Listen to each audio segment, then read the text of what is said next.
Yeah, I'm doing good, thank you. Better than last week. Better than last week.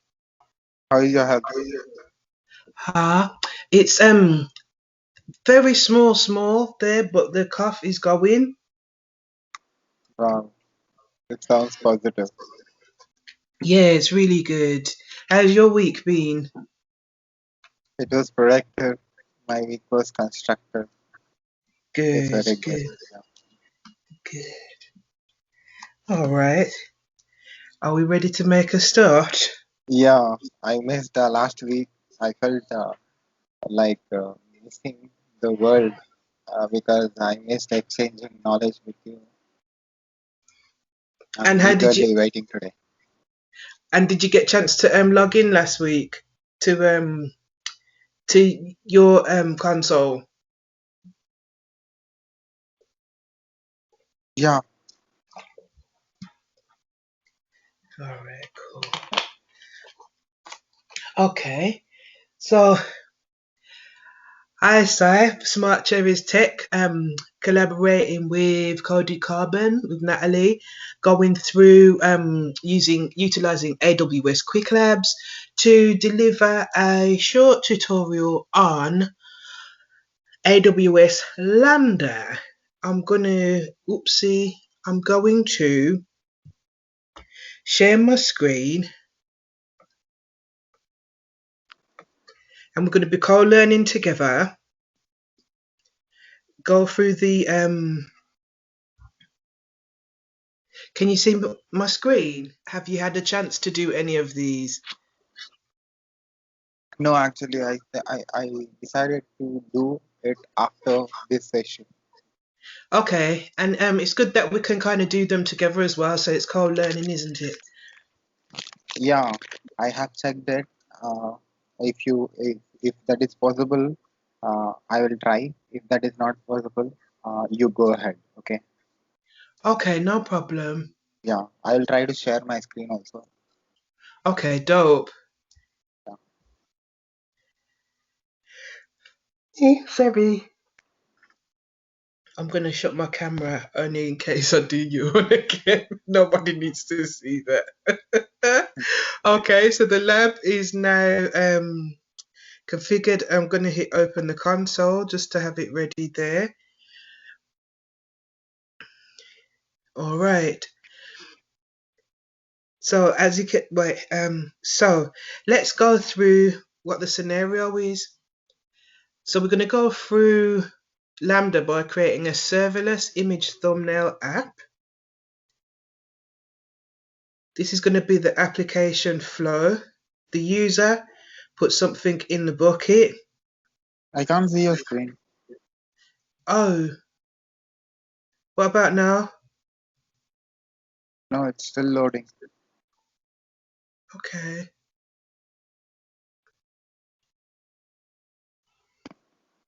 Let me see if I can.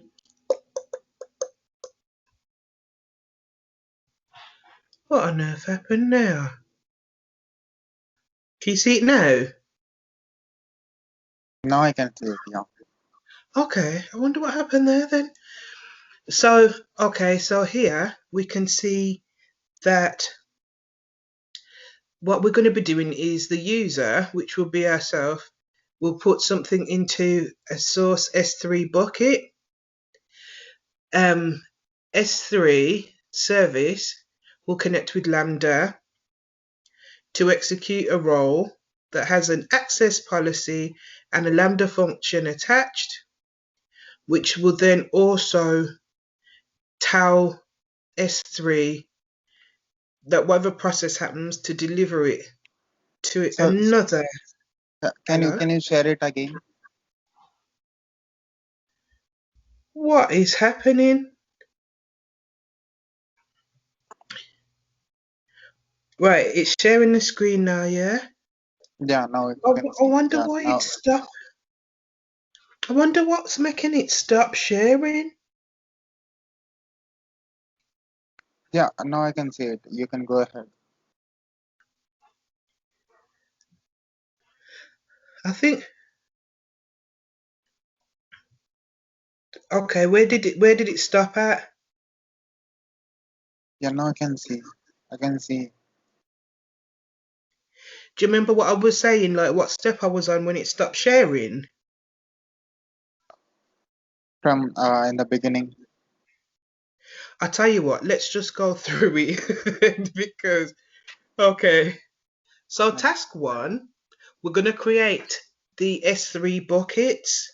In this task, you will create two S3 buckets, one for input and one for output.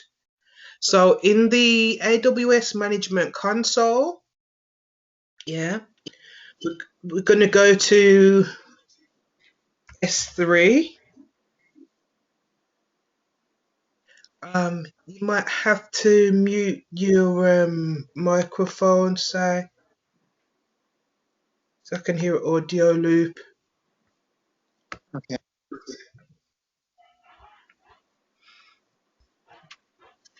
Okay, so once we're in the S3 section, okay, in the lab, It's stuck again. what on earth?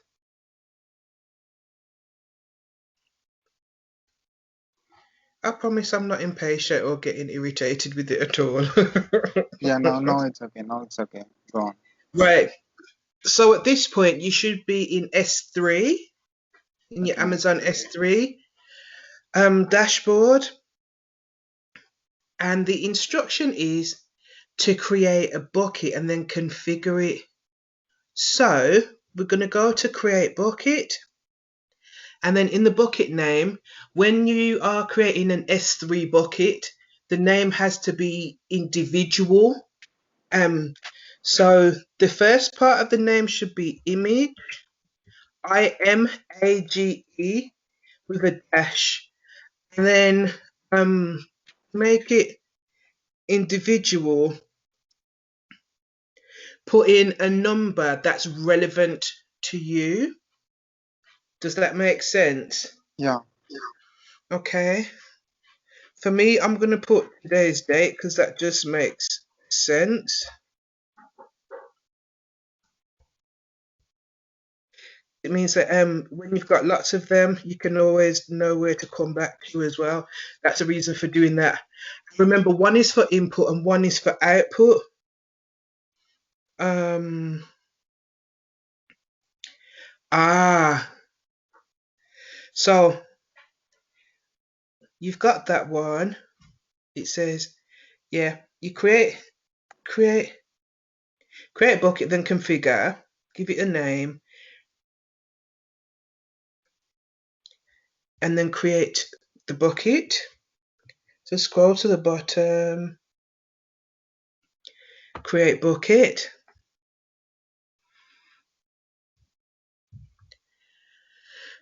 And then, because remember we need, and it says that should say you should get the green sign that the bucket is at the top, that the bucket is successfully created, sorted. Next, you're going to create bucket again. You're going to give it the same name, so image. Oops, image. For me, it's today's date.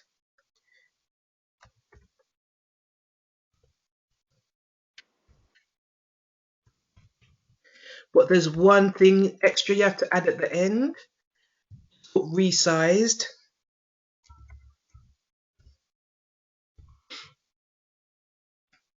So and then if you go to the bottom and hit, oh, let me just double check the instructions because sometimes these things are a lot easier. Yeah, that's right. And then hit create bucket. And if it's been successful, you'll see like the green tab at the top saying that it's been created successfully. So when you look in your S3 dashboard, what you should find is two folders, at least one with image, whatever number you put, and then the other one with image with the same number you put, but just with the extra resized at the end. Does that make sense? and let me know when you've got there. Yeah. All right, cool. So we'll go on to the next step then. So now we're going to upload a picture for testing purposes. So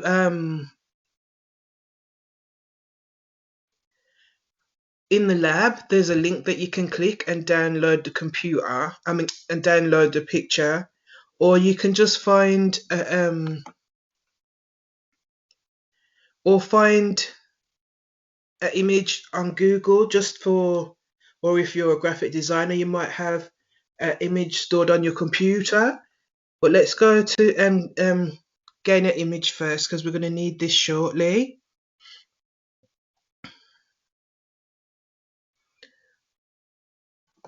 Yeah. Let me know once you've got the picture. Yeah, I can see. No, did you go to Google and get a picture, or do you have a picture now?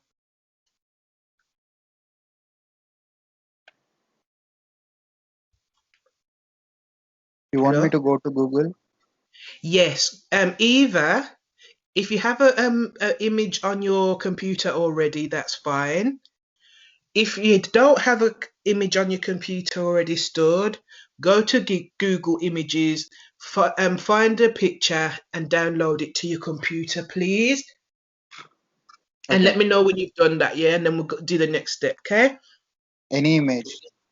Yeah, any image.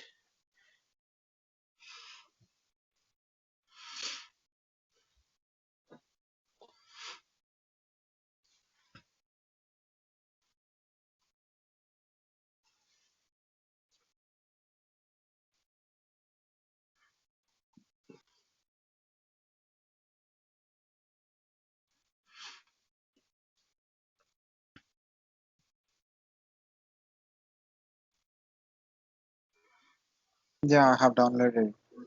All right, dope. Okay. Um, so what we're going to do, the last part of this section is we're going to go to the first S3 bucket that we created, not the resized one, the first one, yeah? And we're going to click on that bucket until we get you get now a panel or a pane, which is now inside the bucket with objects, properties, permissions, metrics, management, etc. Once you get there, on the right hand side, there's a button, an orange button it should be, that says upload. So what we're going to do is we're going to upload the picture that we just downloaded from Google or whatnot, or from our computer, the image on our computer. We are now going to upload that picture into our S3 bucket. Yeah. There's two ways you can do it. You can drag and drop the image, or you can click add files. There's also the option to add folders too. I mean to add folders. So say for instance, if you had a folder that had all your, I don't know, HTML, JSON or JavaScript files with your code for your website and your images, etc., etc. That could be in a folder which you could upload to an S3 bucket that was going to house your website, if that makes sense. Yeah, that's what the add folders for. But now you should be able to see your image inside your S3 bucket. And if you scroll down a little bit, it tells you that the destination is S3 and the folder. And at the bottom, just hit upload. And it's uploaded. Let me know when you've got that far, because it doesn't make sense me rushing off ahead. I always hate when people do that. Okay. All right, cool, well done. You're doing, not to sound condescending, but you feel really comfortable on this. So now you should be able to see I'm inside my first image folder, and I can see that there's the file here. And if I Yeah. tap on it, um Then there's also the object overview. On the right hand side, there's the object URL, which has the URL contains the folder that it's in, and then like the Amazon, the AWS, the region and whatnot, and then the name of the file. But there's an error when you hit it. There's an error because there's access denied. We haven't made that open and accessible yet. But you should, when you hit it, it should be like that, depending on whether or not you modify the settings. When you create S3 buckets, by default, their access to the public is completely locked down.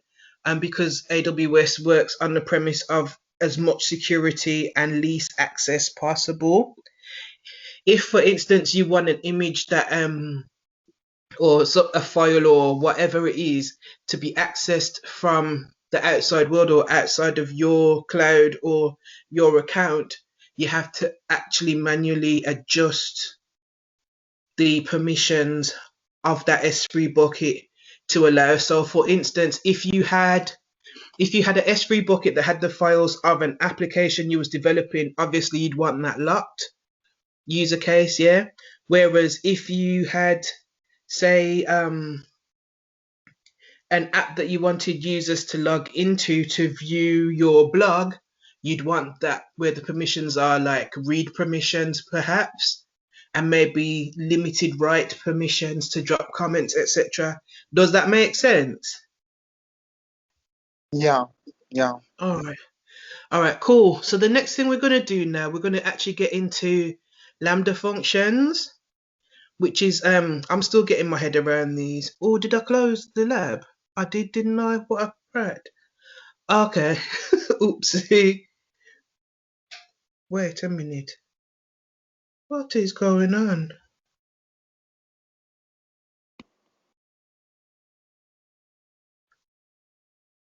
What really is going on?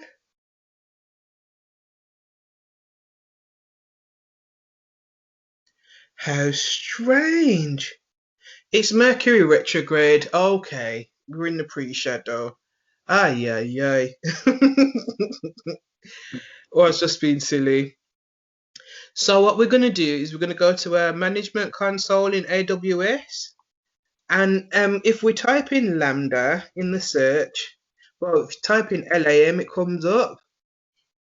And select Lambda. That's not good at all. Right, so we don't change, you need to be, it's saying for this lab, you need to be in US West, Oregon. So what you need to do is in your lab at the top right hand side, next to where should be your name and user number, your I am username and number, you should click and do Oregon West 2, I believe. Okay. Then in Lambda, you click Create Function over on the right hand side, the orange button. And it's asking you, in this, it's asking to say author from scratch.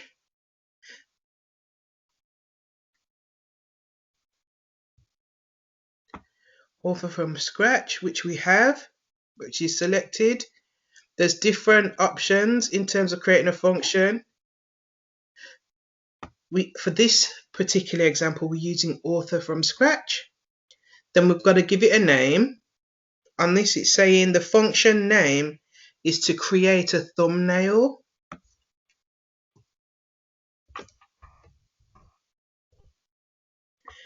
And remember that thumb, such a weird word. No, thumb. Thumb. Okay, that's it. Sometimes I have to say it out loud. So the name is create thumbnail. The runtime is Python 3.7. So underneath the name in the runtime, if you click on the options, we're looking for Python 3.7, 2.7, 3.6. There we go. Python 3.7. And then expand the change default execution role,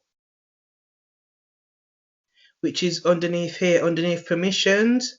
If you click the little arrow to expand it, and it says select use an existing role. So I'm going to select use an existing role. And then the existing role will be choose Lambda execution role. Now, if you're not using the lab, this might be something that you have to create. Let me know. Is there one there?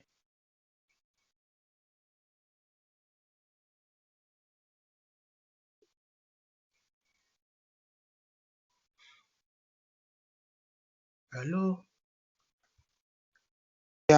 Yeah. Okay, cool. All right, so once you've got that in there, create, hit on the bottom right hand side, create function.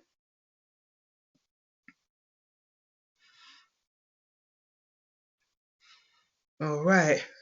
A page will be displayed with your function configuration. Lambda functions can be triggered automatically by activities such as data being received by Amazon Kinesis or data being excuse me, updated in an Amazon Dynamo DB database.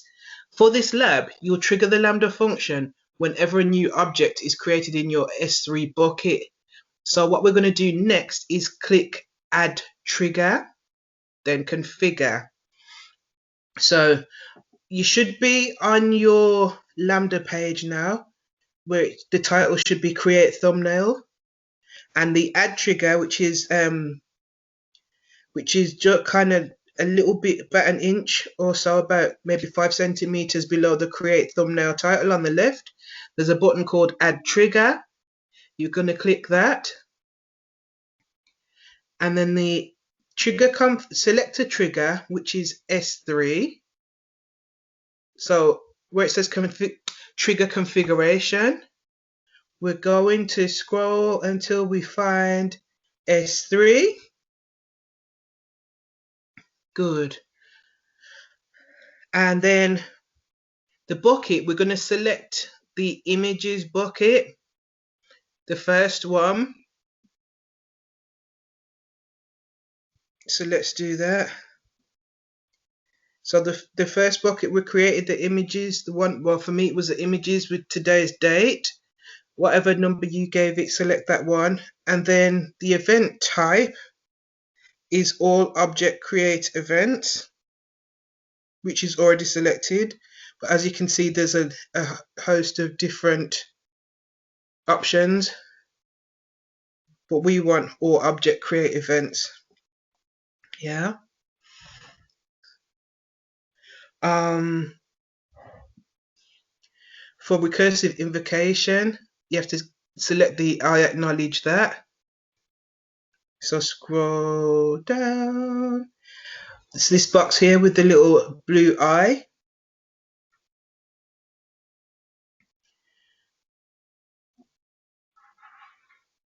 Remember that because the reason why there's two buckets is because if you was to have the same bucket for inputs and outputs, what it would do is create a loop that would make your bucket grow so big it would cause you to have like exponential cost, because it would scale up so massively because of that loop occurring, if that makes sense. So that's why we've got two buckets, one for input and one for output. It actually tells you, ensure you're using different buckets for input and output right into the same. It creates a risk of something called recursive invocation, which can result in increased Lambda usage, which will increase your using costs, which I think is very honest of AWS to like make you know, like, listen, we need to do it in this way to avoid this action happening. It's not really any more complicated than that. Yeah. All right. And you click add.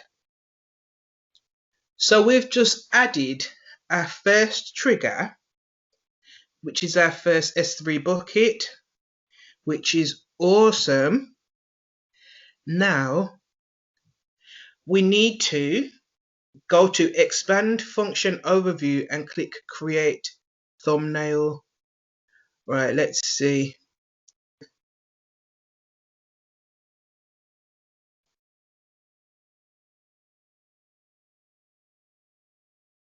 Uh,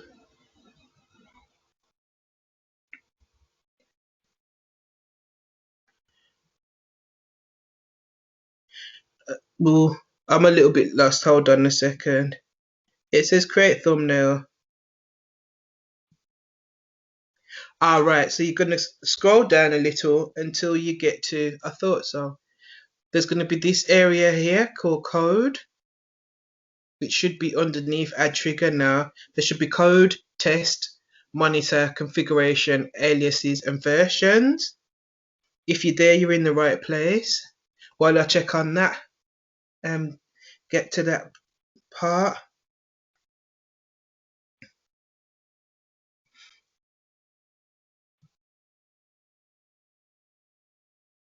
Okay. It's now asking for a code to configure the settings. If you don't have this code, just follow along for this bit because this is the lab already had the code pre-configured to just copy and paste, which is a script, and it says copy and paste this URL into the field. So I'm going to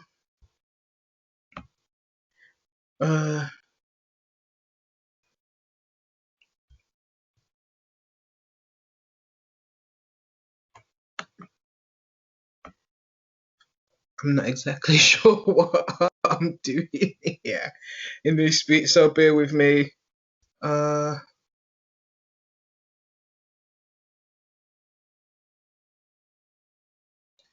me see if I've read it properly. Go to click code, configure the settings. Click upload from the menu. Okay. Oops.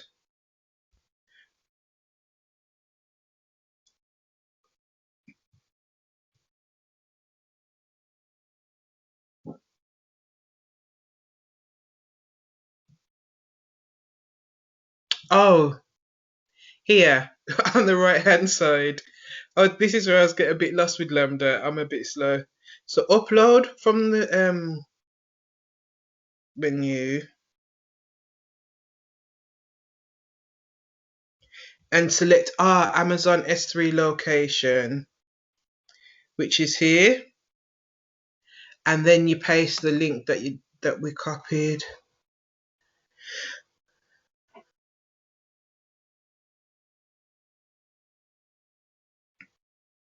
And that's successfully uploaded.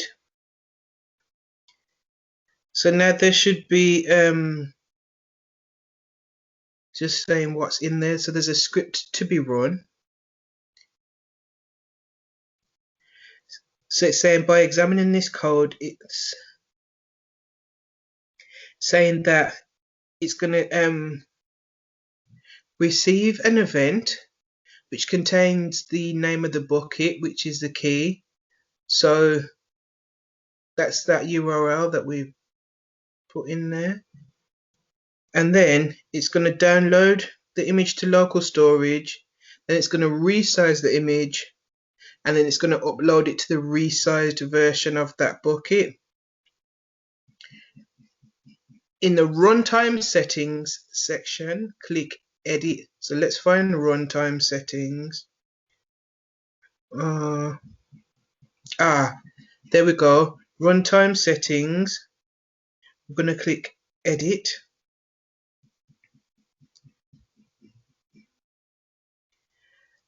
And in the handler, we're going to enter create thumbnail dot handler.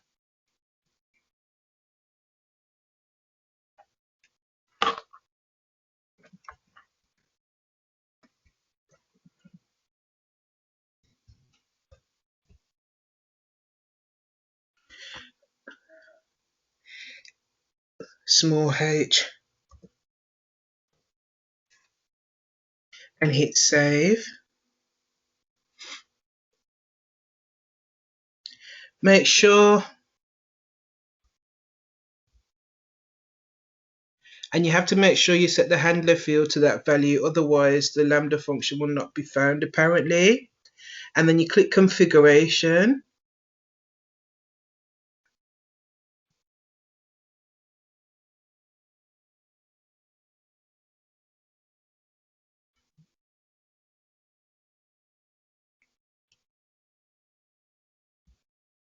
And click edit.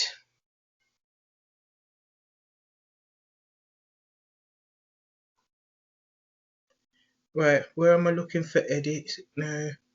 Oh, maybe it's select by selecting. No, there's add trigger and delete.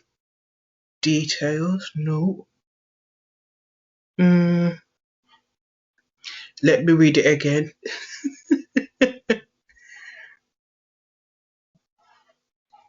Ah, got you. Right, so in configuration, you have to now select general configuration because it was in triggers before. So general configuration, edit, okay. Description, enter create a thumbnail sized image. Let's do that.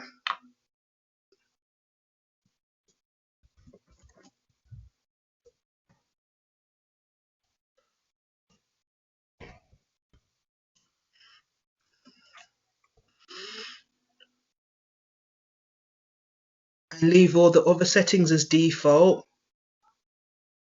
and hit save.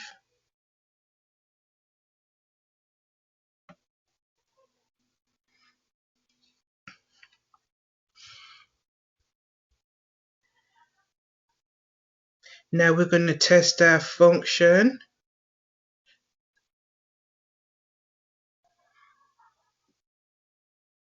So we're going to simulate an event. So we're going to click test. Okay.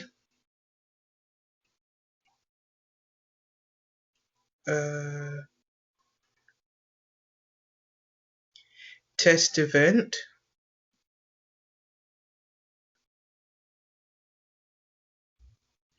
And in the test event section, we're going to click new event and then configure. New event, which is selected. And then the template will be Amazon S3 put.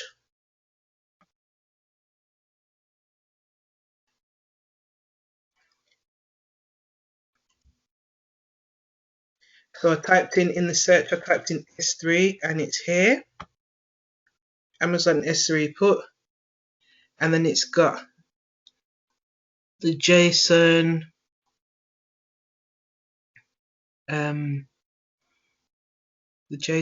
file with the commands in there. Some of us are going to be really versed at reading this, some are not. Depending on our level, but what it's saying is basically what version, where from, what time, the event name, object created, put, user identity, IP. We're testing the configuration rule at the moment in the example bucket. It's got like a fake ARN at the moment, the test key, size, etc., etc. So I believe we're going to have to adjust some of this now. Right, so the example bucket, where it says example bucket, you have to change that to the name of your bucket. So anywhere where you see example bucket, which is here for this lab, you have to change that to the name of your bucket. Mine was image and then 25-05 dash, oops. So now you're kind of editing it to run your test. Does that make sense? From your folder or in both locations. So there should be a name. Bucket name, which is a few lines are here as well.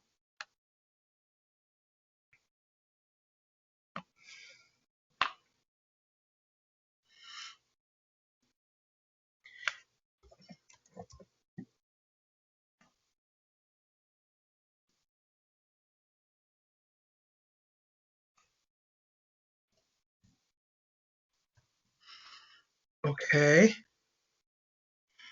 in both locations, so it tells you where. And then replace test or key with the name of the picture that you uploaded. Let me just copy this real.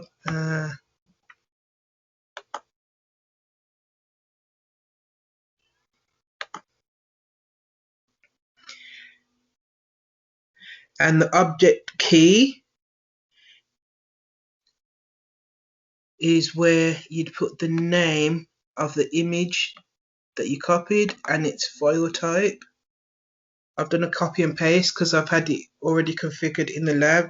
You would change it to whatever the image name of yours is, and then you click test,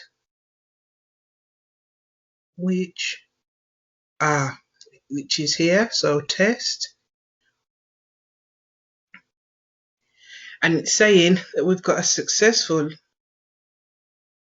result, and the details are here.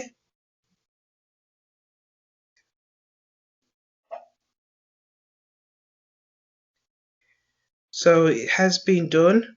Build duration, memory size, maximum memory used, the time, etc.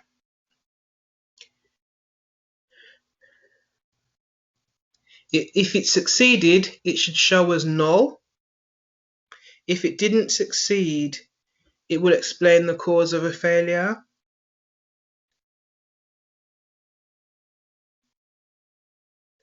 Right, so now you should be able to, because of the code that was there, view the resized image that was in the S3 bucket. So now we're going to go back to services, S3.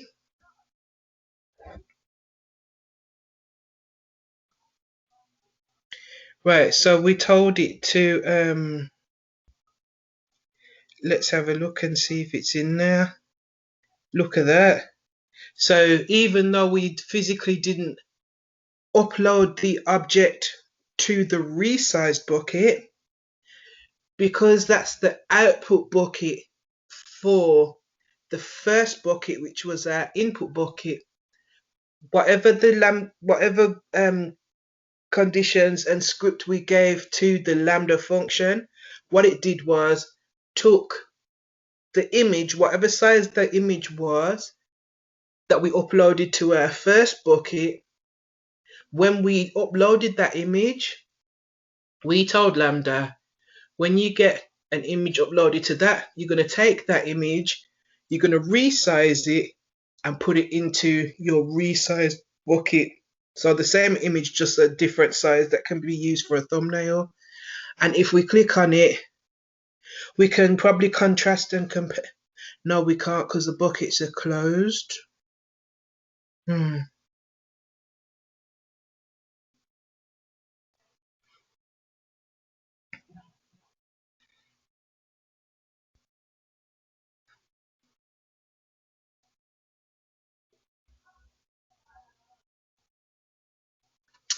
It's going to ask me to download it. Okay.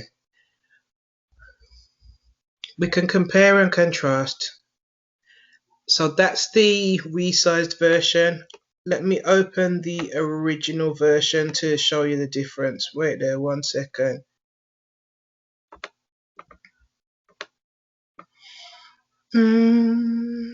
Amazon S3 image, happy face, option, open. Right, so this was the original version that I uploaded into my S3 bucket. This lovely pops with his little happy face. Yeah, but you can see it's quite a large image, takes up most of the screen.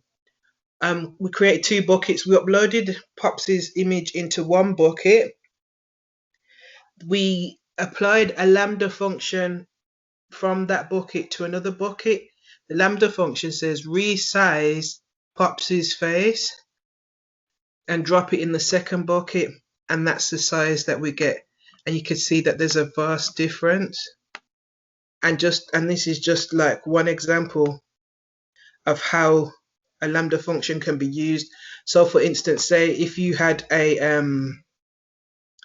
I don't know, something like a Twitter social media site or a Facebook or an Instagram or whatnot, the user, or you have an app, you'd be asking the user to upload a profile photo.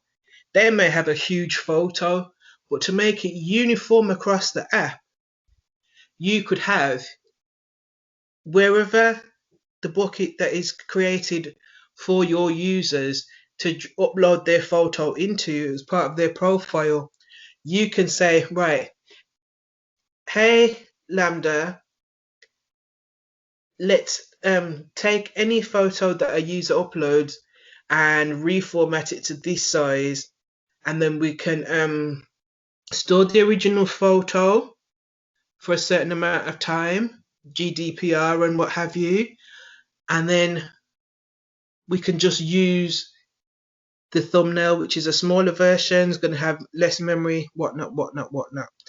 Hopefully that makes sense, and just a use case for a Lambda function. Okay, so you can monitor Lambda functions to identify problems and view log files to assist in debugging. So we're going to go to services and we're going to hit Lambda, do a little bit of debugging, just basic debugging, and we're going to click create thumbnail function.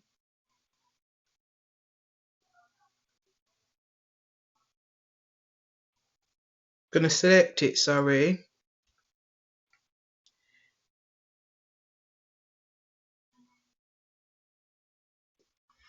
So actually click on it, the blue writing itself, and then we're going to select monitor from the list.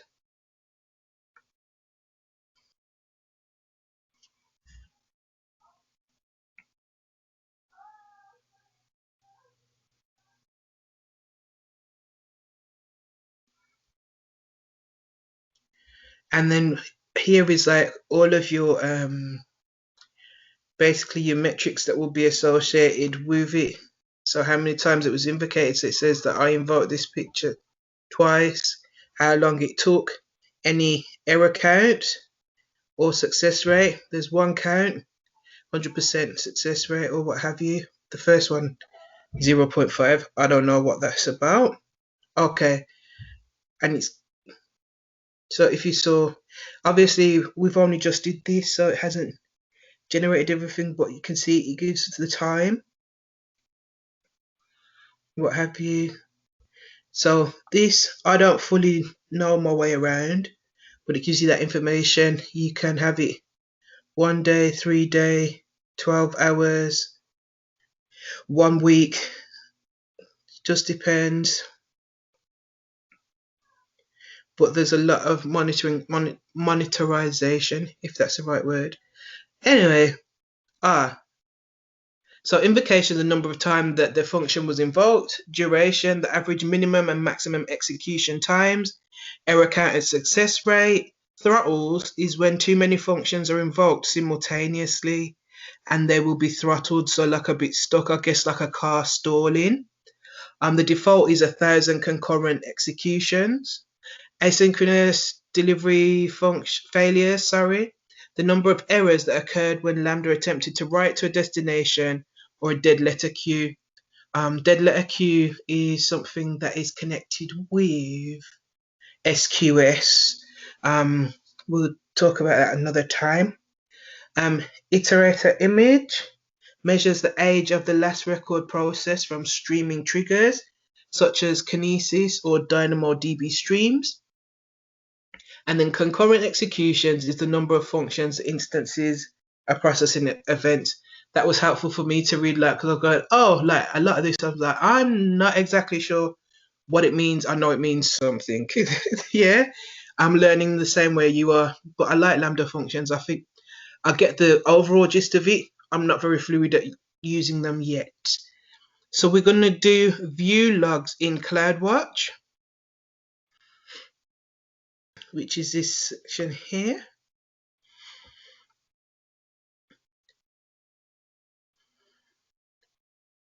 So in CloudWatch, you can set up alarms for different things. So for instance, you could set up if there was like an error in your code where every time your code reached a certain point to execute, there was an error that would keep, you could set like an alarm for that way. And it's easy. CloudWatch makes it easier to spot where there's errors. It could be, and you could connect it to something else called CloudTrail. It's all different ways of keeping your cloud, your AWS account, your service, your apps secure, where you can monitor things like monitor occurrences, events in in real time or close to real time to avoid basically to avoid interruptions in your service, if that makes sense. So we'll have a look at what's going on there. Cancel that a minute. So expand each message to view the log details. So that'll be the last thing we do. So there's a log stream here. Right, so because it was only a quick thing, but you can see that there are some logs in here.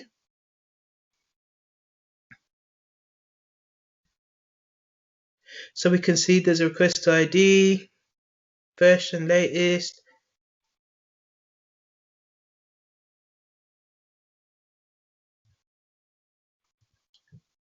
and they're sort of, when you're more versed at knowing what they are, these log events, you can download them. Like say this one here tells you like how long it took, what the memory was used, the maximum memory used, the duration of it. I'm not sure what these mean. I think that they're encrypted. I'm not sure, but that's that.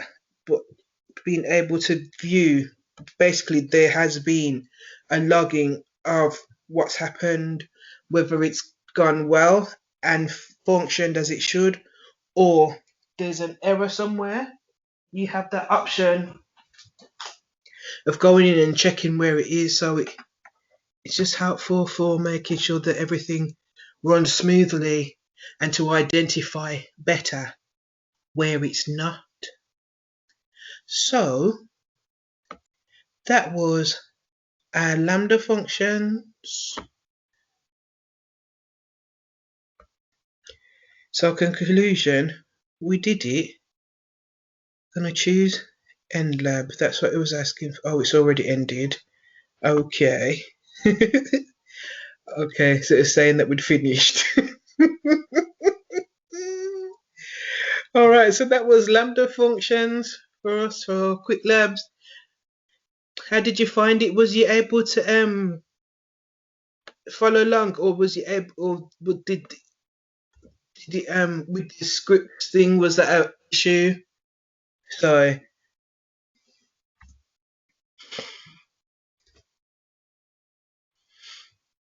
Hello. Yeah, All right, cool. All right, so let's see. We've got another hour. Shall we go through Dynamo DB? yeah, Because Dynamo DB is one of the applications or services that can be used alongside Lambda functions as well.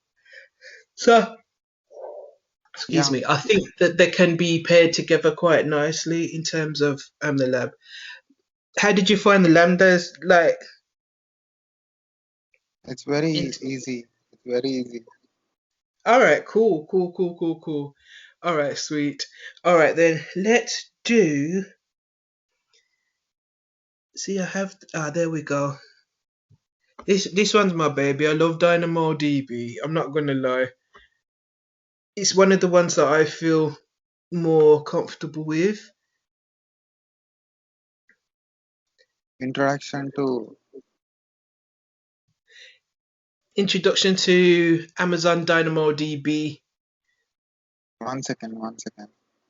Okay. It's alright. I'm The doing lab that. is. I'm Huh? doing with you. I'm doing with you. All right. Awesome. Awesome. Awesome.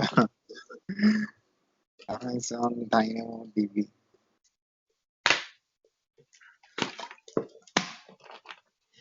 Yeah. If you're in the console, if you're just in the search, Okay, type in the search introduction to Amazon Dynamo DB. Yeah, I got it. all right. Sorted. So then Yeah, start lab. yes, please. Okay. And tell me when it's loaded. You'll know when it's loaded because you'll have it will give you the option to open the console. Yeah, provisioning lab resources. Yeah, it's doing. It doesn't take very long. It takes about a minute. Okay.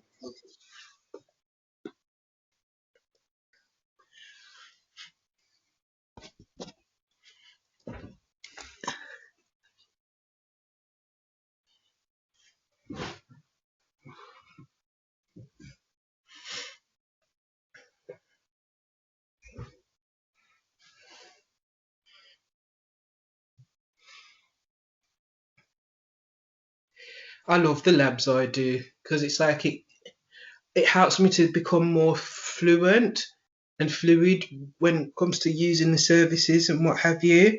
The ones that I'm not familiar with. It's a really good Yeah, resource. I got open console option. Okay, let's open the console then Yeah. and let's go. All right, so we want to go. If it's not there, remember we should really use a search. So type in, I Okay, believe one it's. second. 1 second. It is asking me to log in to Amazon. Are you logged into your AWS account? Yeah, it is asking me to log in. You have to log out of your AWS account first. Okay. Yeah, because sometimes it gets a bit confused.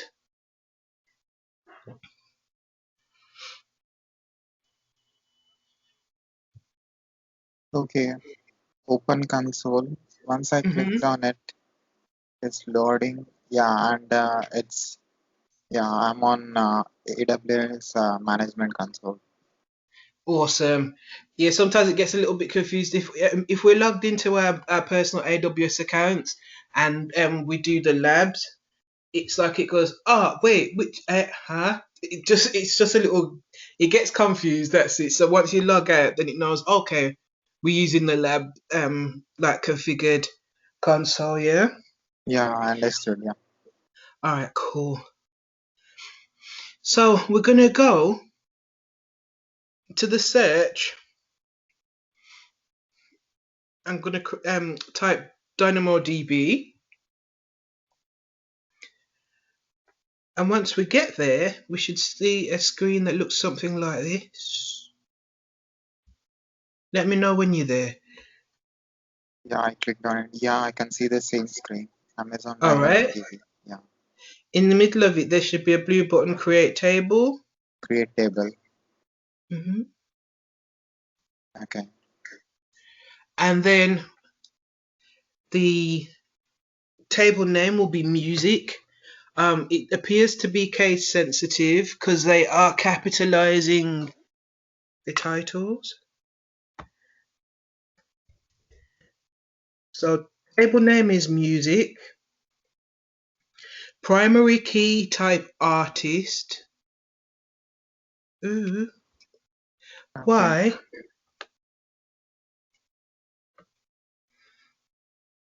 A is capital. Okay. Leave it as string. And then underneath it, there's a little box, which is the add sort key. And then in the new field, type song. So we're going to click add sort key underneath artist. And then in that, we're going to call it song. We're going to leave string as is. And then, excuse me, and then click create. So scroll and click create.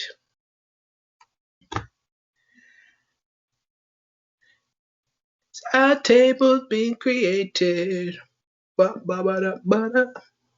on the left hand side, we should see our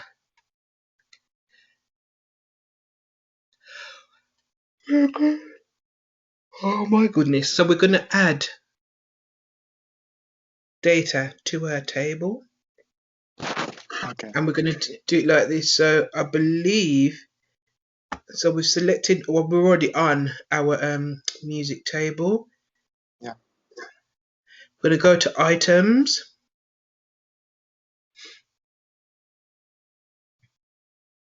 And then we're going to select create item.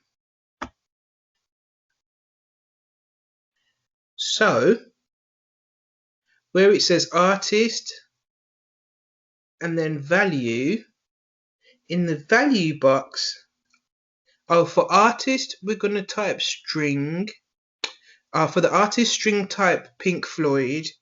And for the song string, type money or value.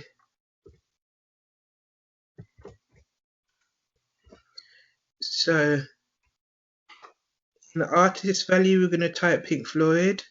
And in the song string or value, we're going to type money. Then we should be able to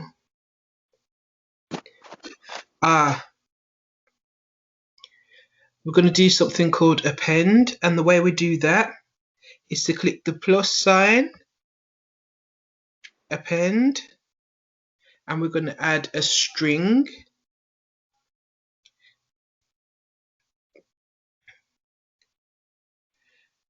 So in field, we're going to type album, and in value, we're going to type the dark side of the moon.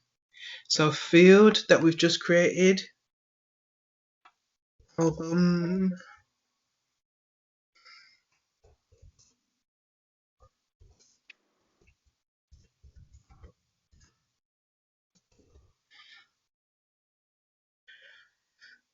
and then we're going to add another attribute by clicking the plus sign again once we've done that.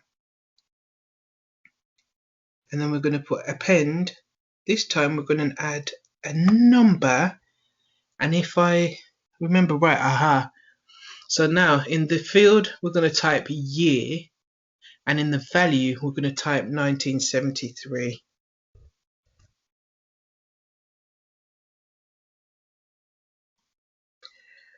So if we see, we can create a table, and even though we created the table with only 2 fields in there, which was artist and song initially, when we went to create an item, we was able to not only fill out the artist, which was Pink Floyd, and the song, which was Money, we was able to add another field, which was album, where we inputted what the album was, and then we was also able to add another what they call append, I think, which is adding something at the end. Yes, because I was learning that elsewhere. So adding something at the end, which is this time, instead of a string, we added a number. So the field was the year and the number was 1973. So we basically put two more categories on that we can fill out. Does that make sense? Yeah. And you hit save. Okay. So now if you look at your table, it's got the artist song, like it's got those categories along the top. Yeah. Yeah. Yeah. So next we're going to create a second item with these attributes. So let's go to create item. So now we've got artist, which is John Lennon.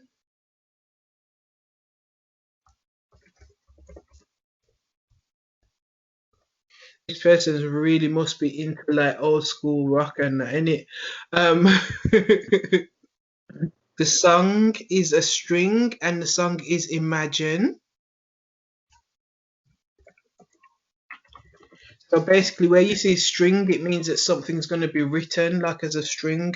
Where you see number, it'd be inputted as a number, if that makes sense. Okay, we're going to hit append. Hit the plus button, append. We're going to add a string. So plus append string. In the field will be album. And in the value, the album called Imagine still. It's a dope album, I'm not going to lie. I like John Legend, to be fair. Okay, next we're going to add, we're going to go add, append, which is at the end. And this time it's going to be a number. Again, it's going to be year in the field. And then the value will be 1971.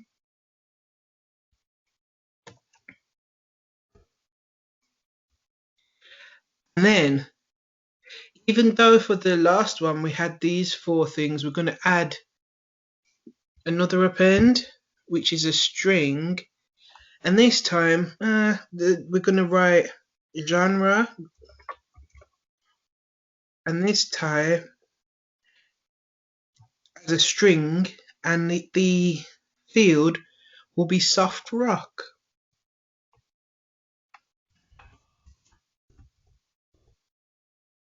And let's save that.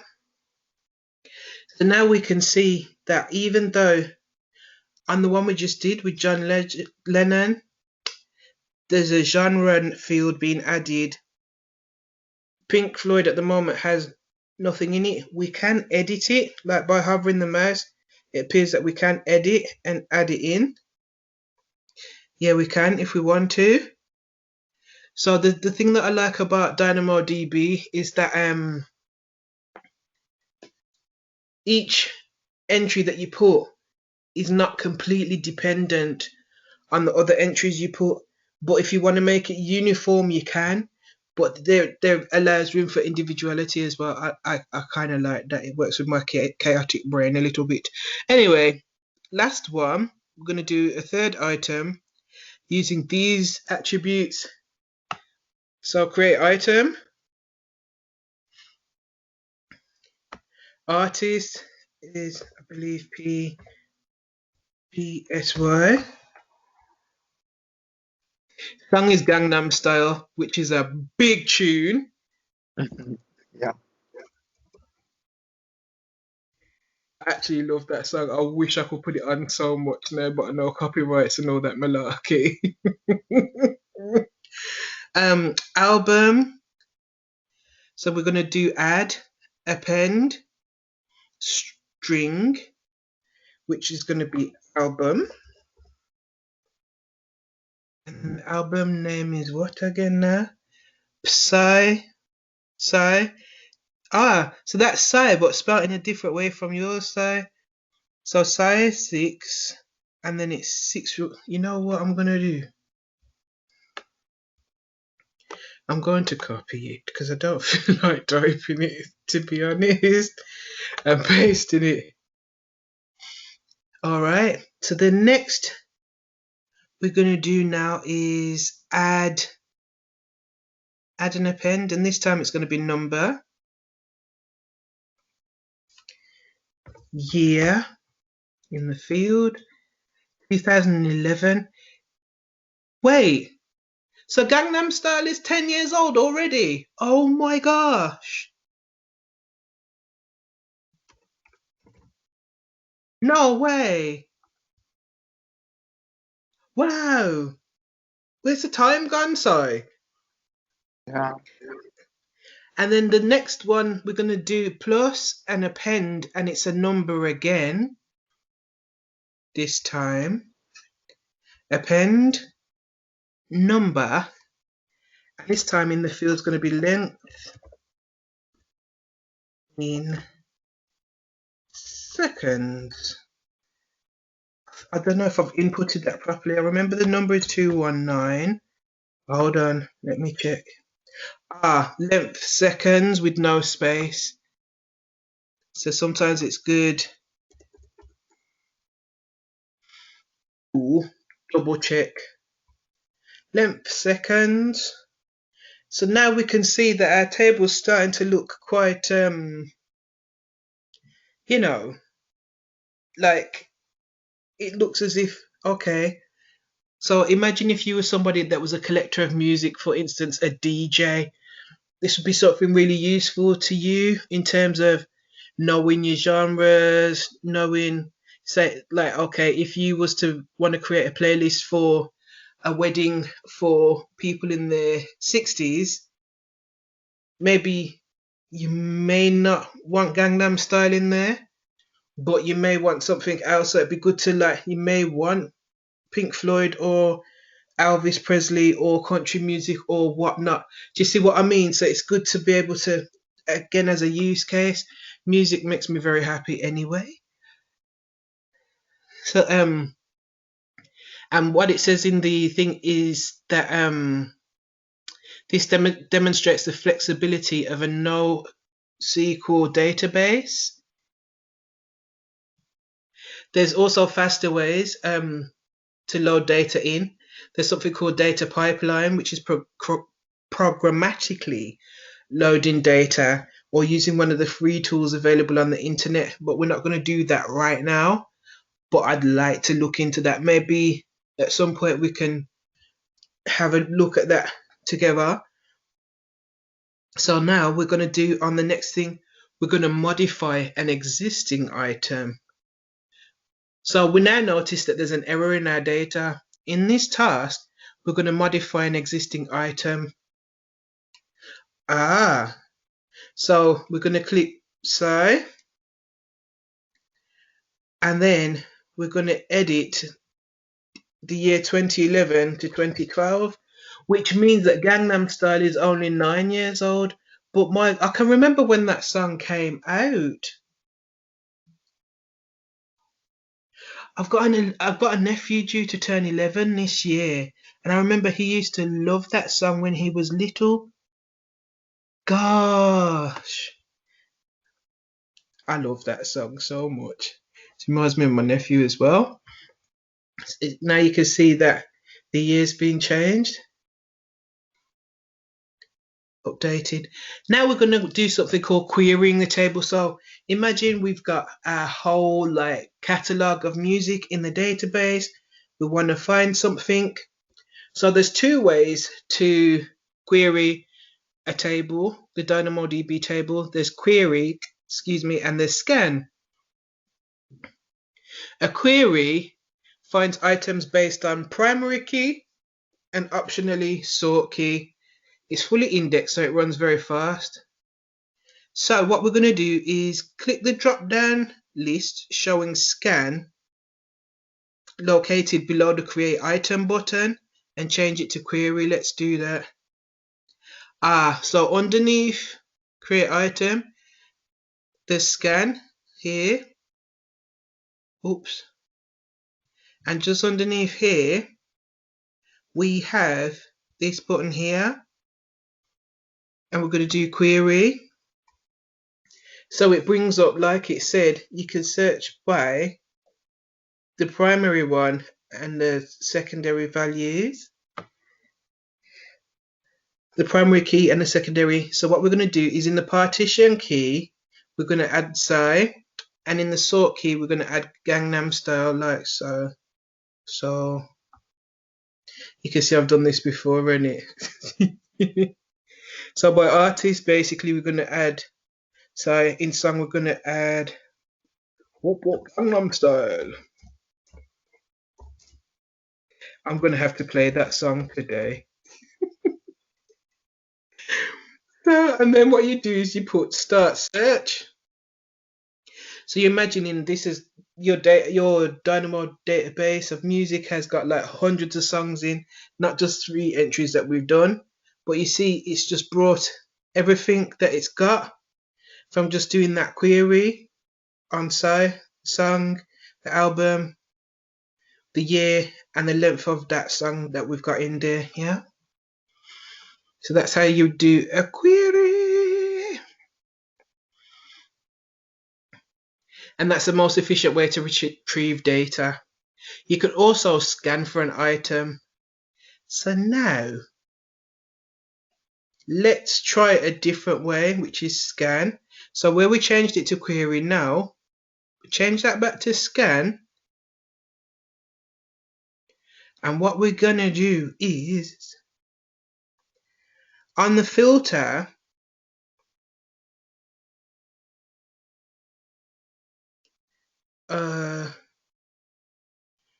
we're going to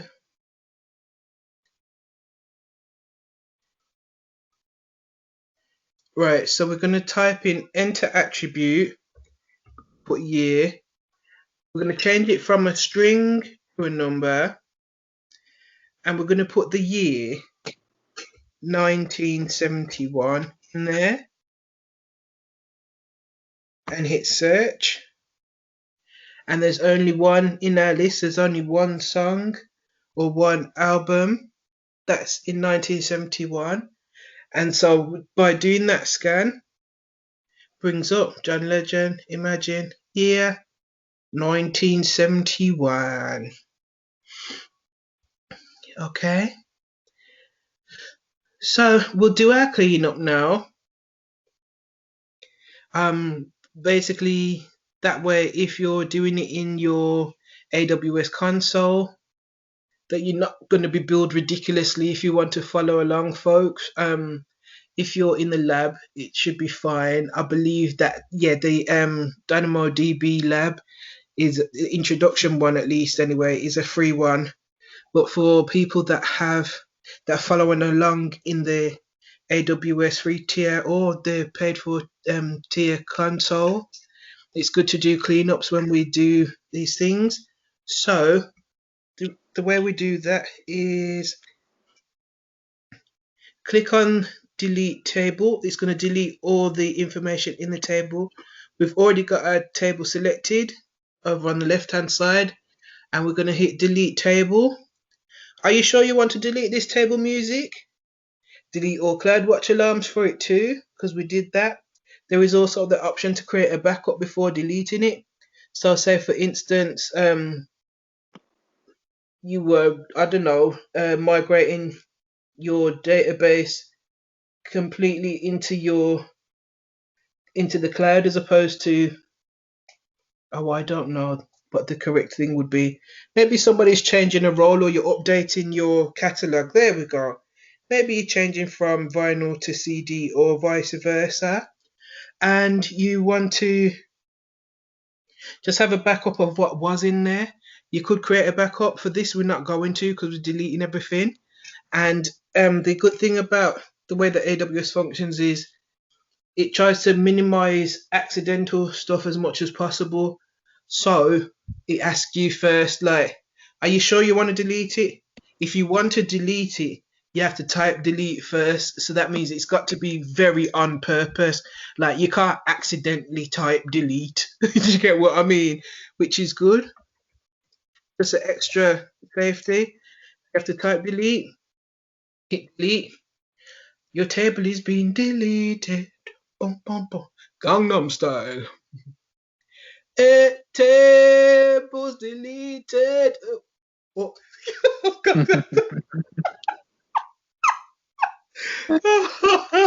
I'm so silly.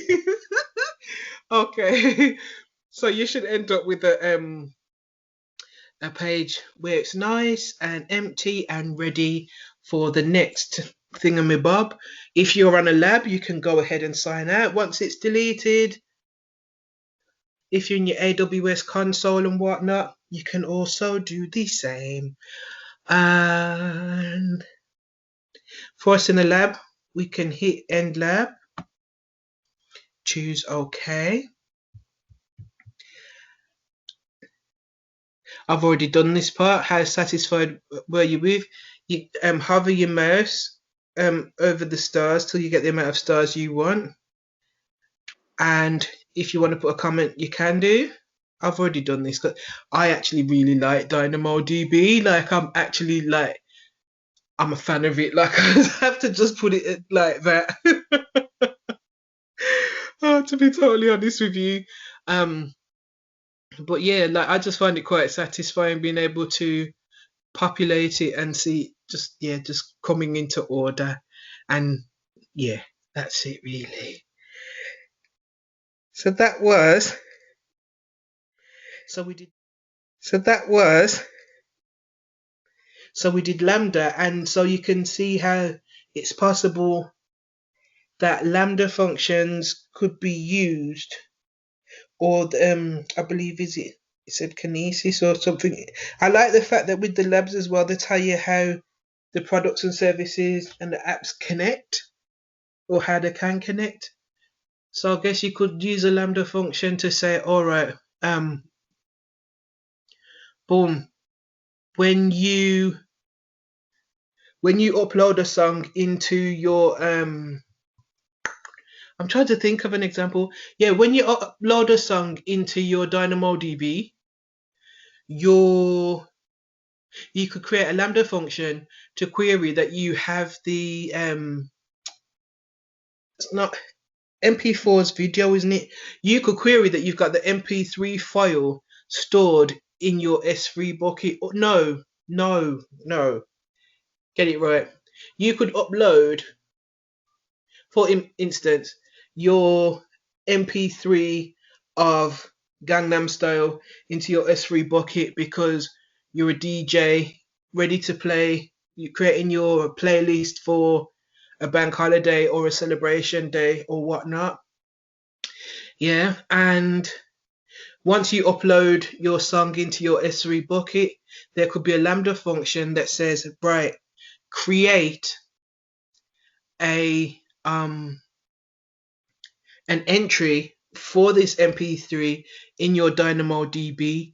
Once that's done, log like a basic tab or thumbnail or picture for that song in the other S3 bucket. Do you see what I mean? So you could create a Lambda function essentially that does that. I believe it may need, depending on the size and capacity needs of the file, it might need something stronger like a kinesis, or it might need EC2 or something for storage or whatnot. But do you get the premise of how it could be used? Depending on the size and capacity needs of the file, it might need something stronger like a kinesis, or it might need EC2 or something for storage or whatnot. But do you get the premise of how it could be used?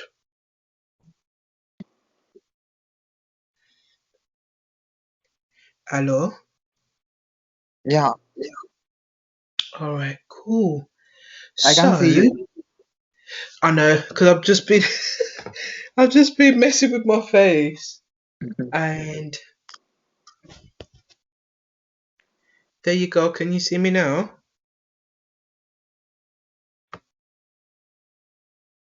No, I can't. That's weird. I can't see you either. I can only see your yeah, picture. How strange. I can't see you.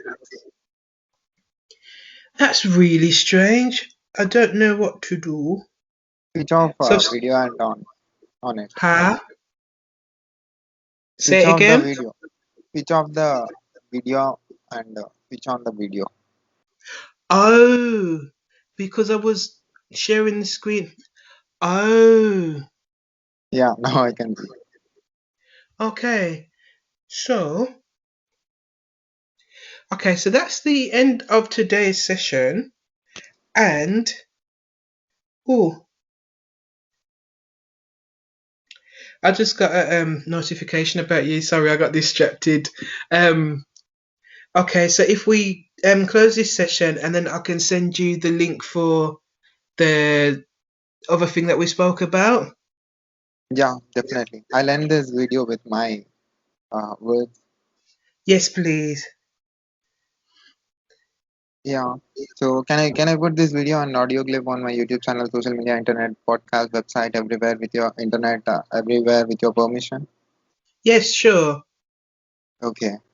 Uh, thank you, Natalie, for giving me your time and telling me very clearly.